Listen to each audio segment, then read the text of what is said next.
It's your Catholic Drive Time with Joe McLean and Emily Alvarez. Joining us by phone is Father Charles Connor. He is the author of Toil and Transcendence, Catholicism in the 20th Century America, published by Sophia Institute Press. Good morning to you, Father Charles Connor. Good morning. How are you this morning? Praise God, I'm alive.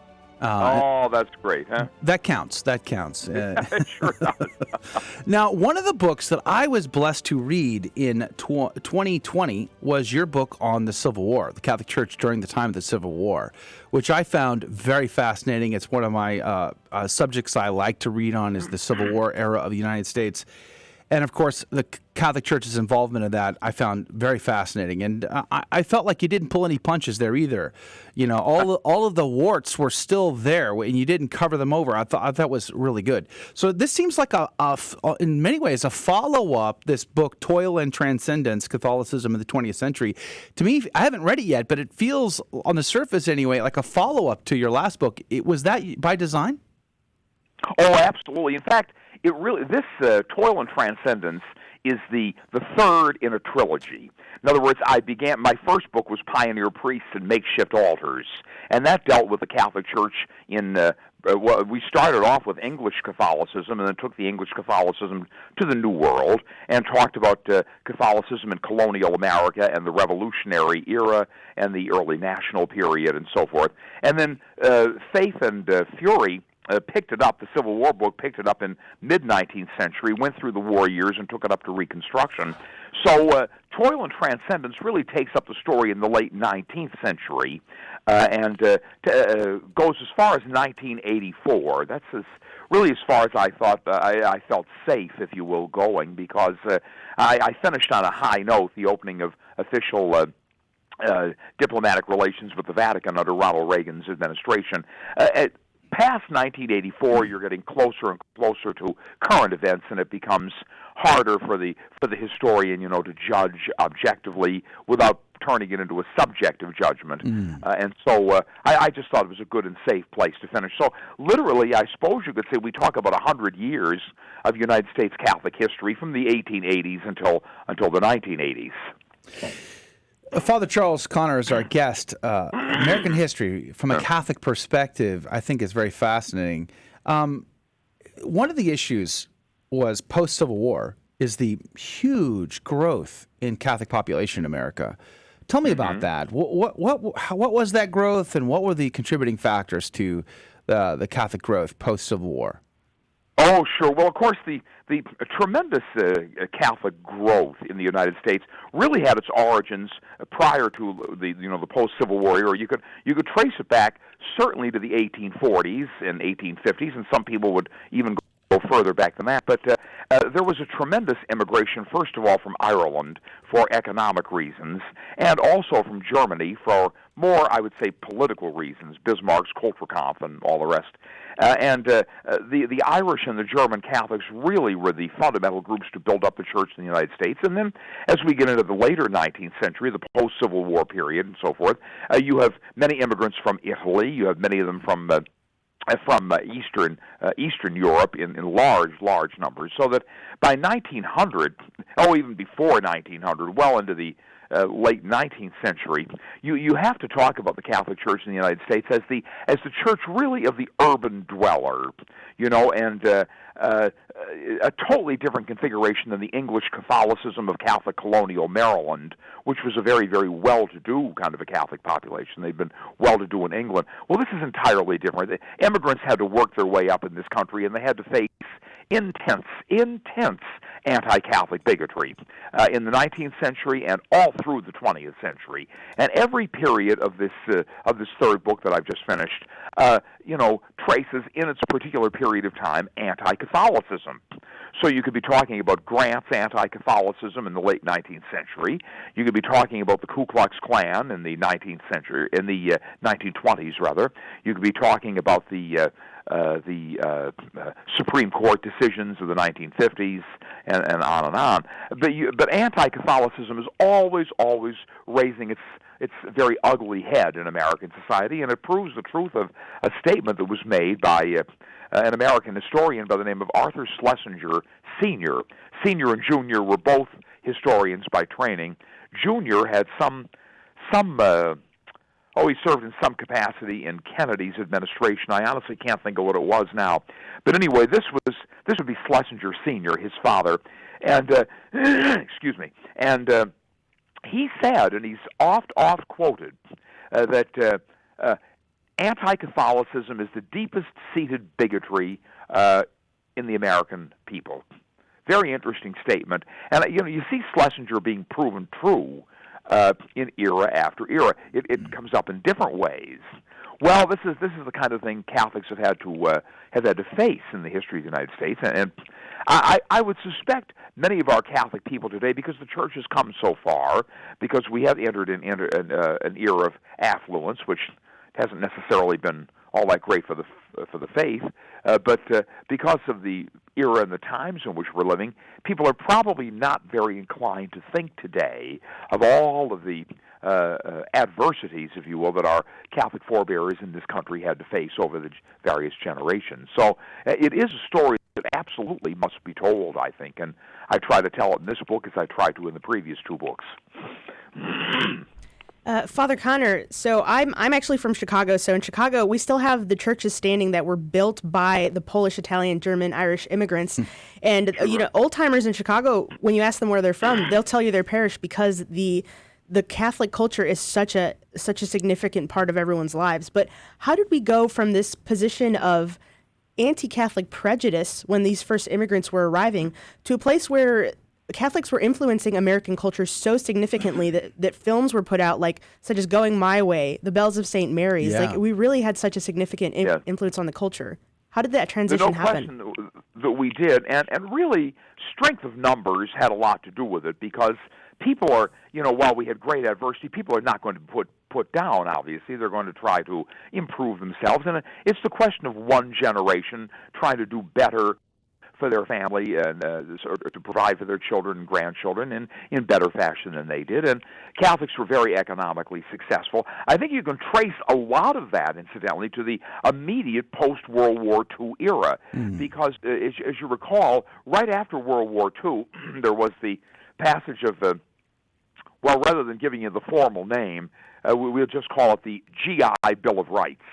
The veteran coming back from World War II was able to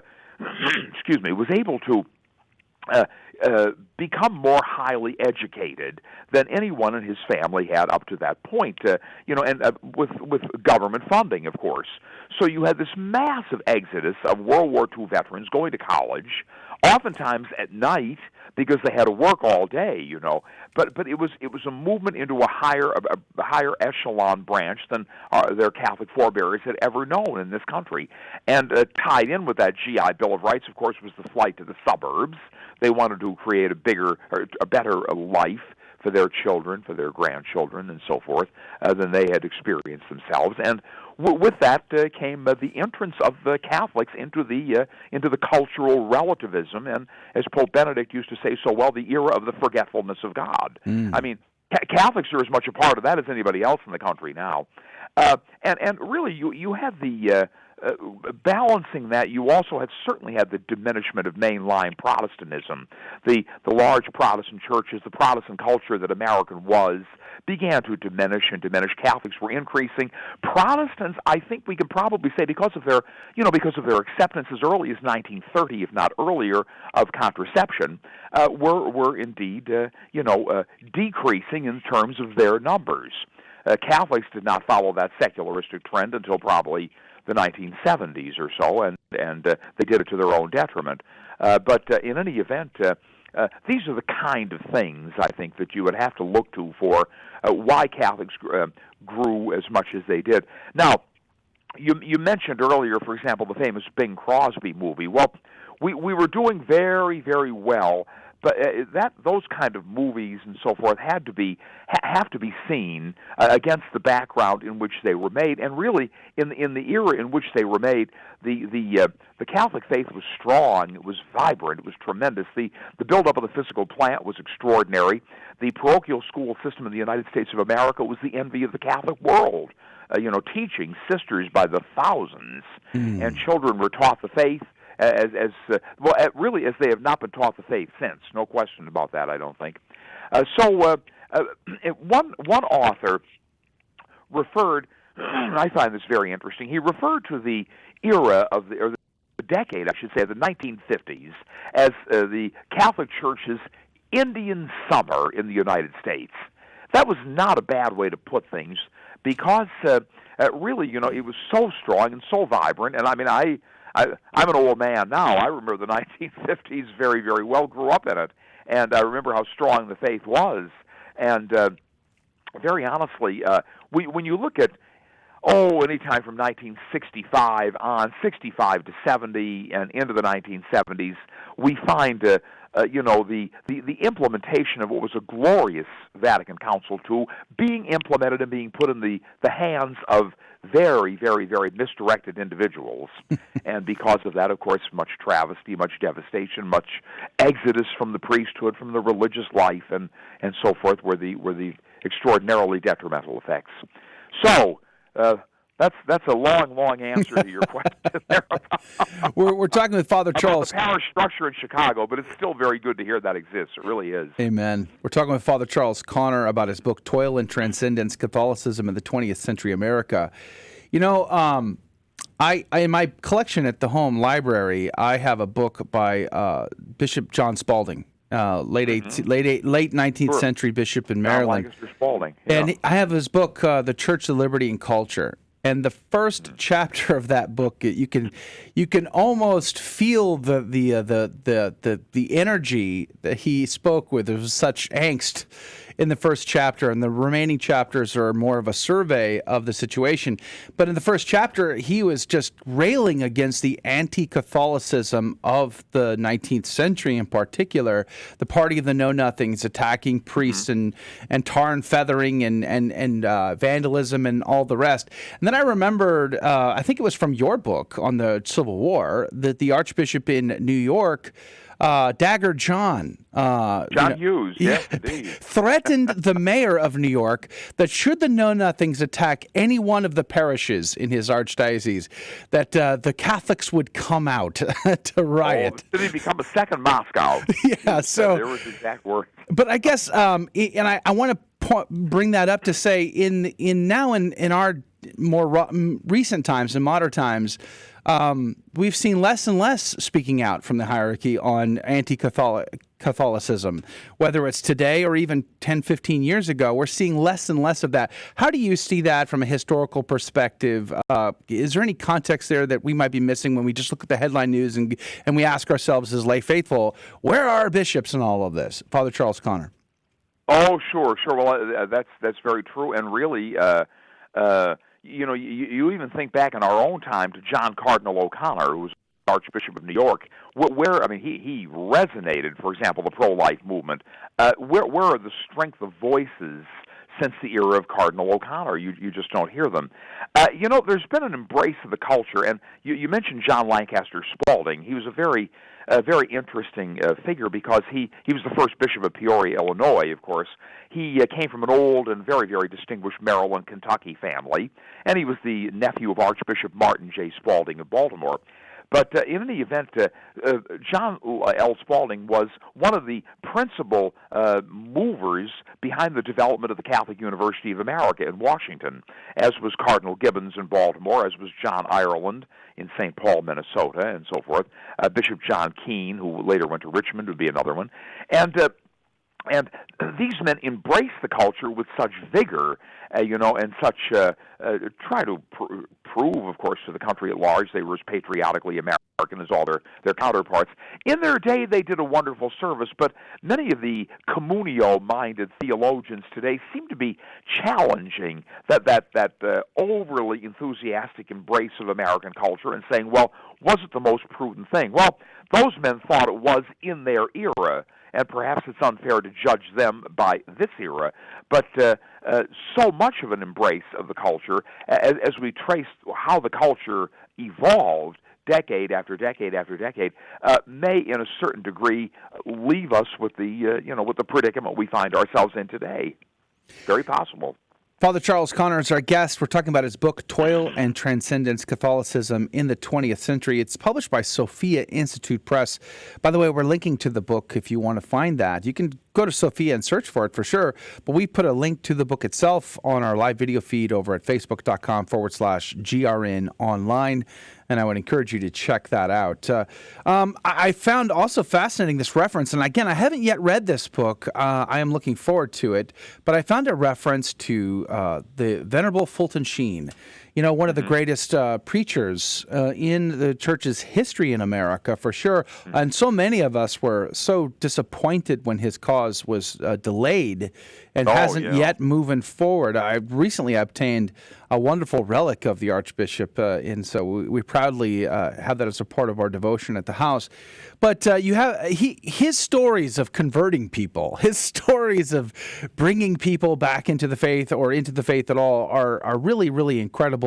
How did you incorporate him into this book? Well, first of all, as far as his many converts, I probably should do a little bit of promoting here. But about 20 years ago, I wrote a book called Classic Catholic Converts.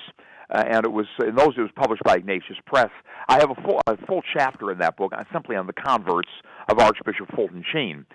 In this book, the way I treat him, I talk a little bit about that, but we're talking more about his influence in the 30s and 40s and 50s and so forth, his television influence. He was probably one of the strongest advocates against communism. Domestic communism was a very, very real threat in American society back in those days, especially when a woman by the name of Elizabeth Bentley went before the House Committee on Un-American Activities. That was the committee which eventually, under the leadership, I would have to call it, of the then Congressman Richard Nixon, convicted Alger Hiss.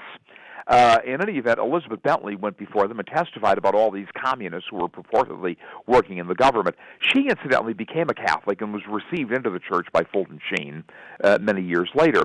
But his anti-communist writings, which were part and parcel of his lectures at Catholic University when he was a professor there, and also his radio addresses on the Catholic Hour in the 1930s and 1940s, made a profound impact on American society. In addition to that, he was a tremendous spiritual writer. He wrote, I believe, in the neighborhood of 60 books in the course of his career, and he addresses just about every spiritual topic that would be of interest and that would deeply affect the Catholic mind, the Catholic heart, the Catholic way of life. So although many of those books, of course, still circulate today, are coming back into print, and thanks be to God they are, because he is still speaking so very well. He's written tremendously on the priesthood. The priest is not his own, and those mysterious priests are titles. And what I should tell you, too, I think that, isn't this awful? I'm just pushing myself here on the show all the time, but I guess I can do that. I did write a book on him, The Spiritual Legacy of Archbishop Fulton Sheen, published by Alba House some years ago, and I try to divvy up and really develop all the major spiritual themes prominent in Sheen's writings. The book is still in print, as I understand it, so that's one, to me anyway, a very, very interesting topic I delved into, and but he has tremendous relevance for Catholics today. I couldn't praise Venerable Sheen highly enough, and I certainly join with you in praying for the day that he is indeed beatified. We were all set to go out to the beatification, and boom, it changed overnight. So extremely disappointing. It really, really was. But he'll make it someday. I feel very confident. We certainly could use his prayerful intercession for our nation today, for sure. Oh, could we ever? Boy. Speaking of which, one of the points I found fascinating was that the United States didn't regularize its relationship with the Holy See until 1984. I'm like, that surprised me. I didn't realize that. Going back to the Civil War book, how both the Union and the Confederates sent people to the Vatican to, curry favor and friends, so to speak, during the war for both of their causes. And I think His Holiness during the war actually received the bishop from the South, and I think spoke some words of favor. Indeed, he did. Part of their cause. cause. And he received Bishop John England from Charleston, very definitely. And they became Jefferson Davis had kept up quite a correspondence with Pope Pius IX. He had been educated, of course, by the Dominicans St. Rose's in Springfield, Kentucky, as a young boy. But in any event, there again, this ties in very much with anti-Catholicism as well. Roosevelt, FDR, that is, was a consummate politician who knew how to use Catholics and get the Catholic vote and so forth in his famous coalition that got him reelected 4 times. But anyway, he appointed Myron Taylor, who was a retired chairman of United States Steel, not a Catholic, but he appointed him as an ambassador at large to the Vatican. He was treated with ambassadorial status, but he was not recognized as an ambassador. That did not come, as you say, until the 1980s with Bill Wilson, who was a very, very prominent California businessman. He was a convert to the faith and a great friend of Ronald Reagan's, and he was appointed the first and confirmed by the Senate and the House and so forth, confirmed as our first ambassador to the Holy See. But even there in 1984, when Wilson was confirmed, there were various Protestant groups that protested, but really by 1984, no one was paying much attention to them anymore. But it was something that most administrations would probably shy away from, because they knew darn well there'd be an anti-Catholic backlash if the Vatican received, full diplomatic recognition on a par with, any other country in the world. So that really is, I think, why the thing was held up as long as it was. We've been speaking with Father Charles Connor about his book called Toil and Transcendence, Catholicism in the 20th Century America. But, I learned something new in this conversation early on in our conversation today, Father. I didn't know this was one of 3 in this series. It did make sense, but wow, I wish I would have known that ahead of time. So I've got to get the first book in this series as well as this one. What was the title of the first in this trilogy? The first was titled Pioneer Priests and Makeshift Altars, Catholicism in Colonial America. I'll be picking that up as well as this Toil and Transcendence. All published by Sophia, the 3 of them. Mm-hmm. All published by Sophia. Distributed by EWTN Publishing, by the way. Well, wonderful. Praise be to God. We posted a link to this on our live video feed today, but Father Charles Connor, we're so grateful for your time today. Thank you for being on the program. It was an honor to be with you. It really was. All right. God love you and God bless you, Father Charles, and have a great day. Thank you, and you as well. God bless you and God love you. Thank you for joining us on Your Catholic Drive Time, where it is our pleasure to keep you informed and inspired.